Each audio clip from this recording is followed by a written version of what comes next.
It's been 4 years since the Kamloops band came out with the false claim that they had discovered the remains of 215 Indigenous children buried in unmarked graves that formerly attended there.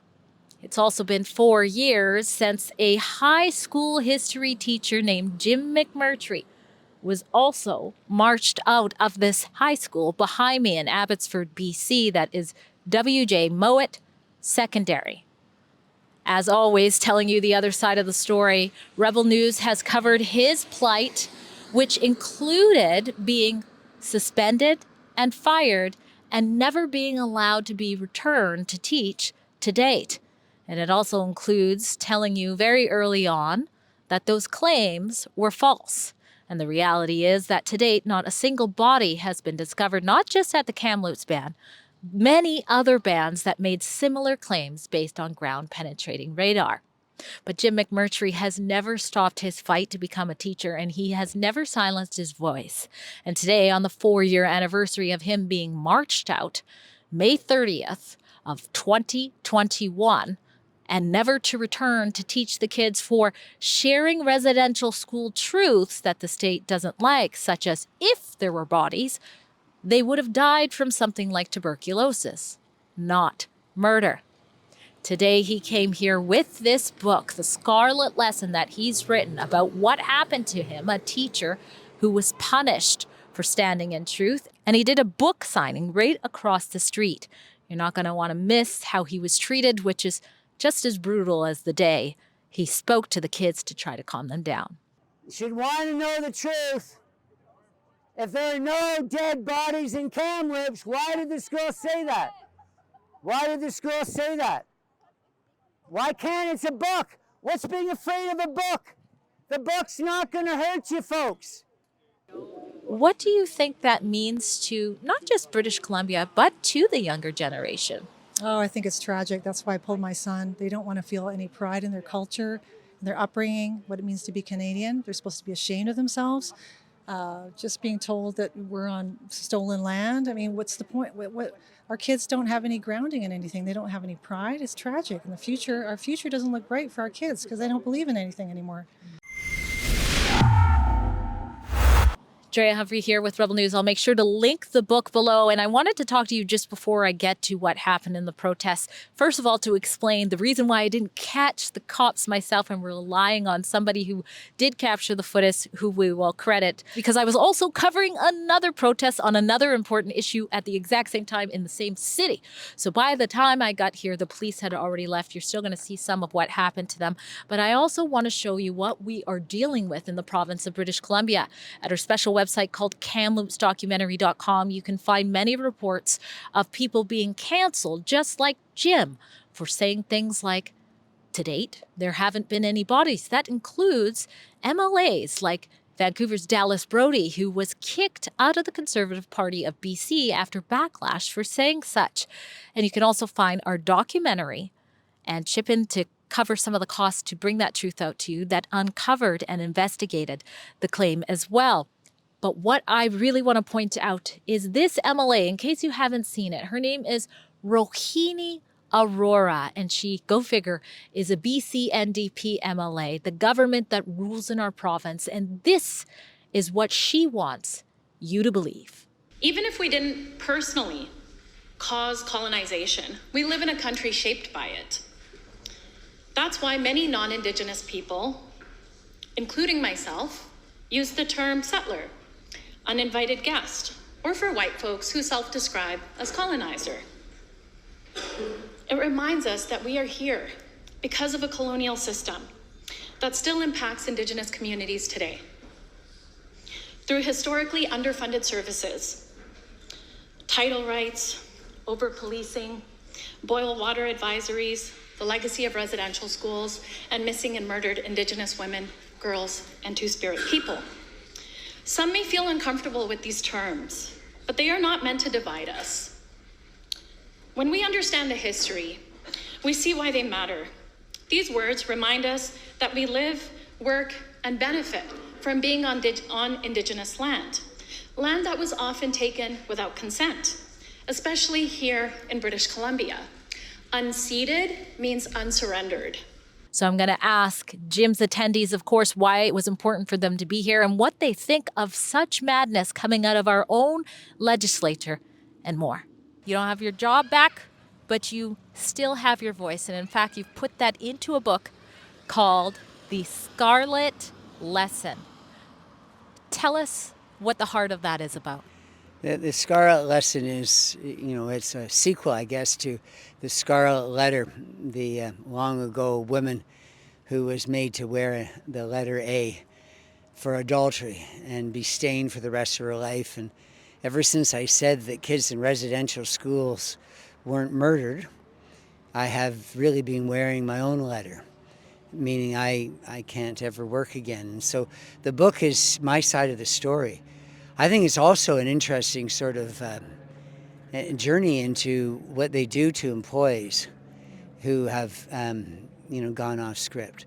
Because it's not a case of me having done anything wrong. It's a case of me not reproducing the new woke program, the idea that kids need to be lied to about all sorts of different things, and to present to children residential schools as houses of horror, where in Kamloops, for example, 215 children were murdered by their teachers. If it's not true, then kids should know that.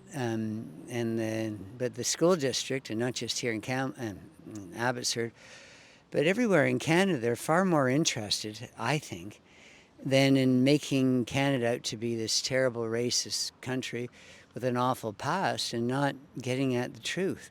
I hope, I did my best to do that in my book. So it's not only about me, it's about, where education took a wrong turn. Why was it important to come out today?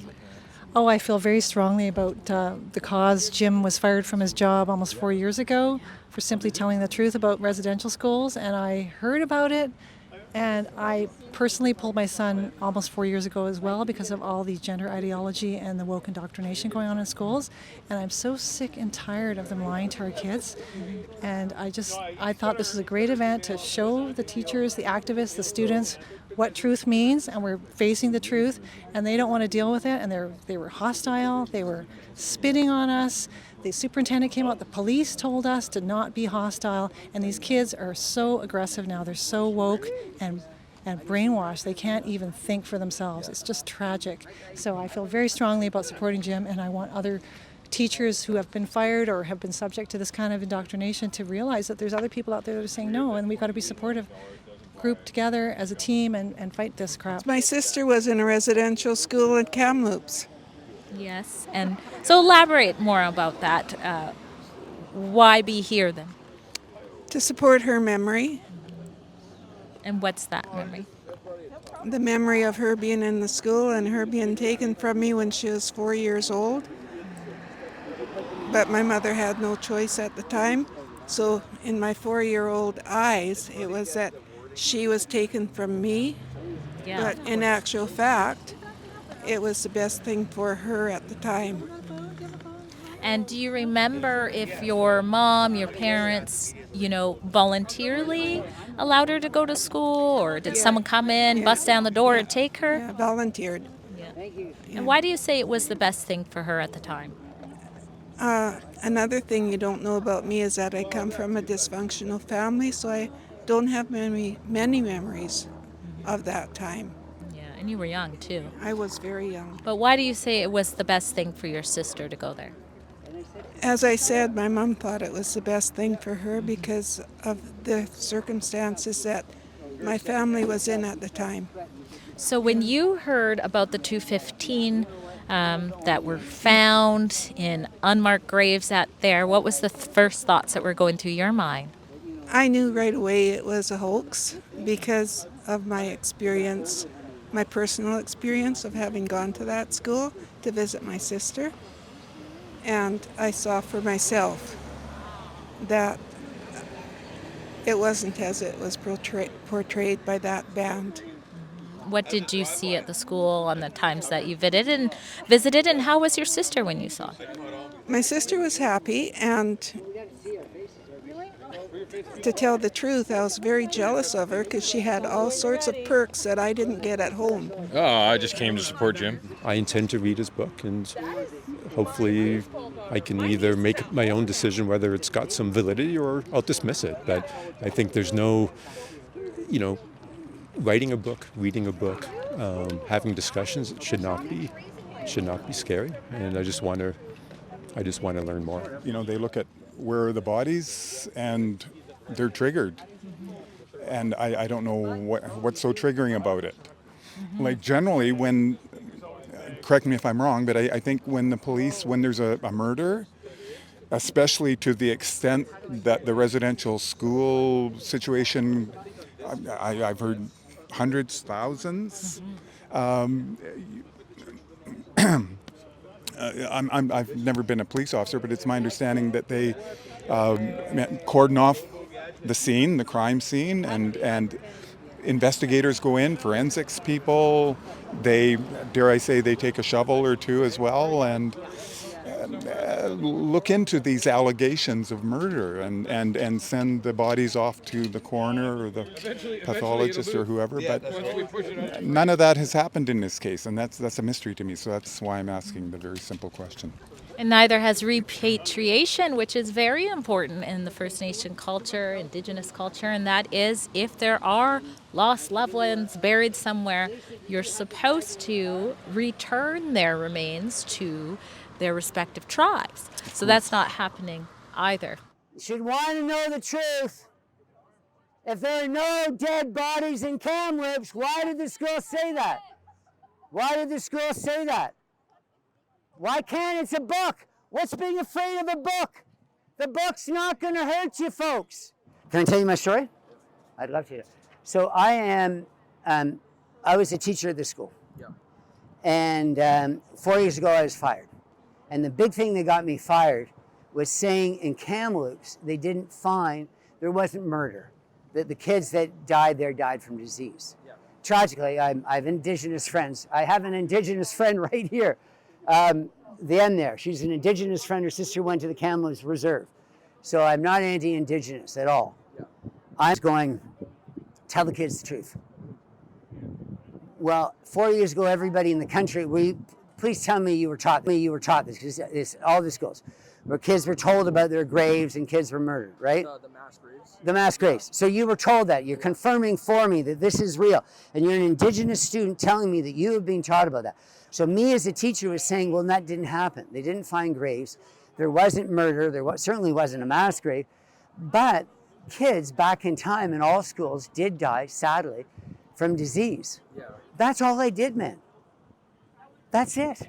And I'm gone. I'm gone from teaching on the basis of telling kids something that is historically true.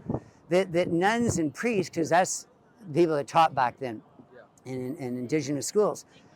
Tell me I'm wrong, man. And if I'm wrong, let me know how I'm wrong. But I'm a guy with a doctorate. I'm a guy who part of a research group. I'm a guy who has one of the leading historians in Canada, Conrad Black, write the foreword for my book. If I was telling you stuff that wasn't true, then people should object to that. But if I'm telling students the truth, if I'm saying things that are true, people should want to listen. If Indigenous children were murdered by their teachers in Kamloops, then we should tell the world. But if they weren't murdered by their teachers in Kamloops, that's wrong, because what you're doing is you're putting a blood libel on men and women who gave up their lives to help Indigenous people. So please don't see me as anti-Indigenous at all. I'm the opposite. I think Canada, whatever our past is, it's our past. You have to know it. Don't change the past. For those who don't know your story, as more are waking up to this lack of transparency on this issue, tell us that moment when you did. Tell us what you said to the kids and how they were feeling under the belief that 215 bodies had been found. Well, I had, it was a day that was exactly 4 years ago. So that's why I'm here in front of an amateur school. We were supposed to talk about residential schools. Everybody wanted to play up the finding of 215 child remains in Kamloops, even though there was no finding. And I said to a student, after the student said to me that the children were tortured and murdered and left in the snow to die, and all sorts of horrible things. I said, it's my understanding that those that died tragically in residential schools did so from disease, particularly tuberculosis. And within a half an hour, I was frog marched out of the school, and I haven't taught since. So by coming back to the school where I was 4 years ago, coming back to in front of, there were police, there was a lot of senior members of the school district. They're still wanting to treat me like a criminal, just offering up my book. And very few students came over. The first few that did ended up being spoken to by both the superintendent and by undercover police. So they've really intimidated kids. And when you were asking about youth, I have a 3-year-old, just turned 3-year-old grandson, and daycare, and he came home and told his mother that at school he learned about how there are First Nation people who are here first and we came second, and that we took their children away and cut their hair off. Gosh, yes, I was talking to your wife about that too, and she said he even had nightmares about the scissors.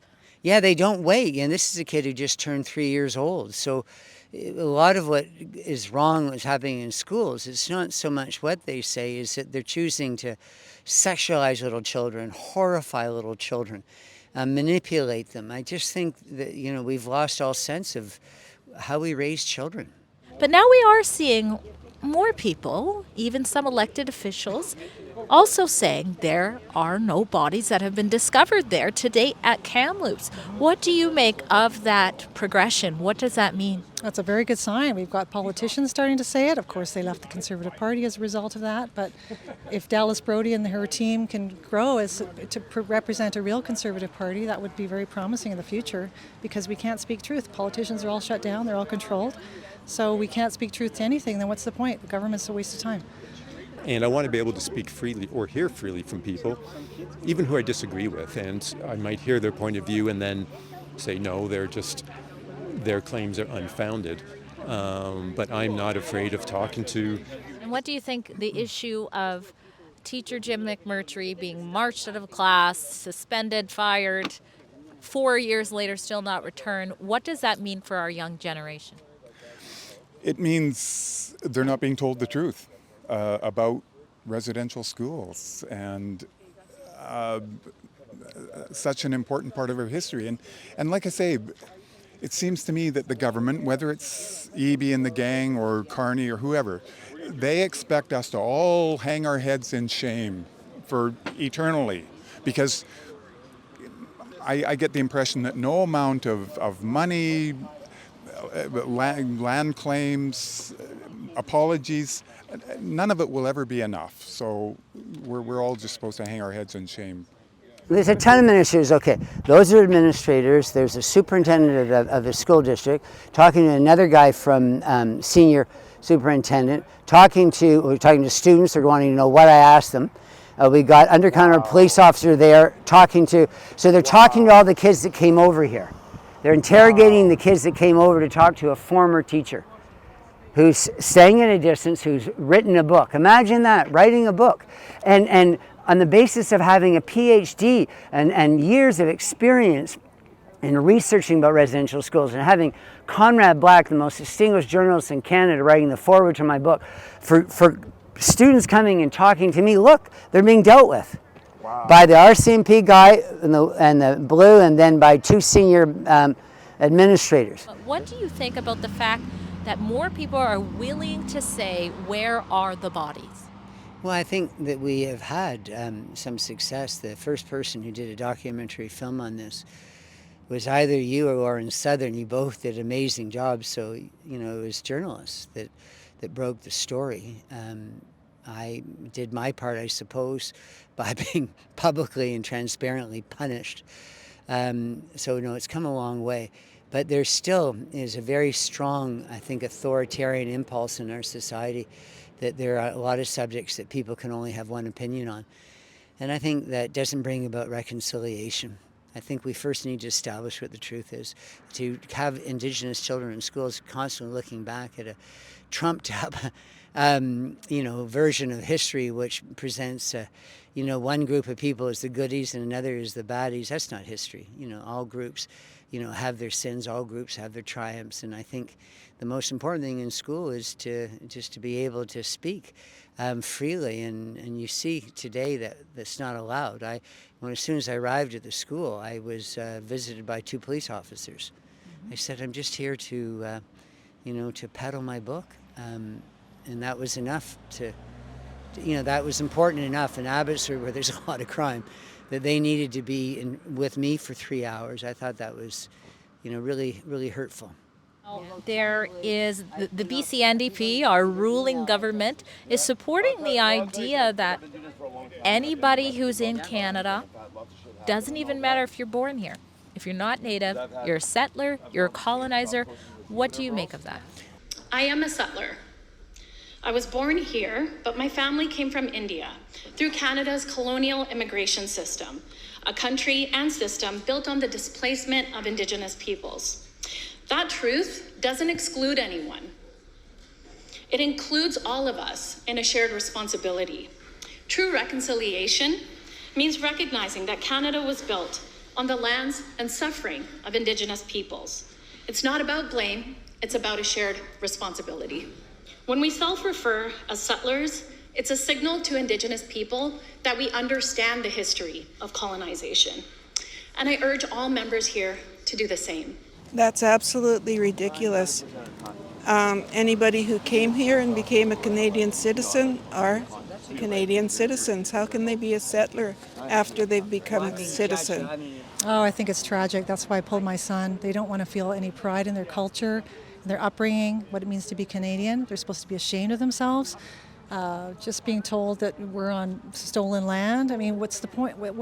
Our kids don't have any grounding in anything. They don't have any pride. It's tragic. And our future doesn't look bright for our kids because they don't believe in anything anymore. If we teach a generation that this country is all bad, or mostly bad, that we're a genocidal, racist, sexist, misogynist, blood-stained country built on illegitimate Turtle Island. When we're trying to integrate people from all over, that makes it harder to me to kind of nation build and focus on some of our successes as well. Canada has a darkness in its past, but we also have done a tremendous amount of good as well. And I think there needs to be a balance. And maybe there wasn't enough focus on our dark side 20 years ago. Maybe it swung the other way. I don't have much to say about anything that David Eby or any of his MLAs say. Yeah, the NDP recently said in the House that people like me are uninvited guests. When many of my ancestors came here, starting with the Vikings, came here 1,000 years ago. So, it's not historically accurate. It's also very upsetting. Many of the students in schools like the one I'm outside of are kids that came from areas where they didn't have rights, including property rights. So telling people that they're somewhere they don't belong is like telling a Palestinian or a Jewish child settling in Canada that they're just back where they were. I think it's just absolutely atrocious, and we should treat students as individuals, and we shouldn't bring in politics. And should we be honest with ourselves? And the honesty that's missing is that, more than anything else, is that you can't teach, you can't make up stories to students, ghost stories, have little kids cry, have them wearing equity backpacks and orange shirts and doing all sorts of things for years. It's been 4 years now, over something that both of us, Drea, knew right from the beginning wasn't true because there's no evidence. Well, let's end on a happier note that acknowledges that to date, the bodies have not been found, but stands in truth. Where can people find your book if they want to read it? Well, I hope people are interested in my book because I bear it all, that not many people do that. So, I'm the only teacher fired for political thought probably in Canadian history. And it's a democracy. It's really atrocious. So if you go to jimmcmurtry.com, it's pretty easy to find my book. Thank you again. Jim McMurtry and Drea Humphrey with Rebel News. At Rebel News, we fearlessly bring you the other side of the story, even if we get called baseless but very hurtful names like a residential school denier for doing so. If you want to support our efforts to bring the truth on matters like this, please go to kamloopsdocumentary.com, share the information we have there, and chip in what you can to keep those reports going strong.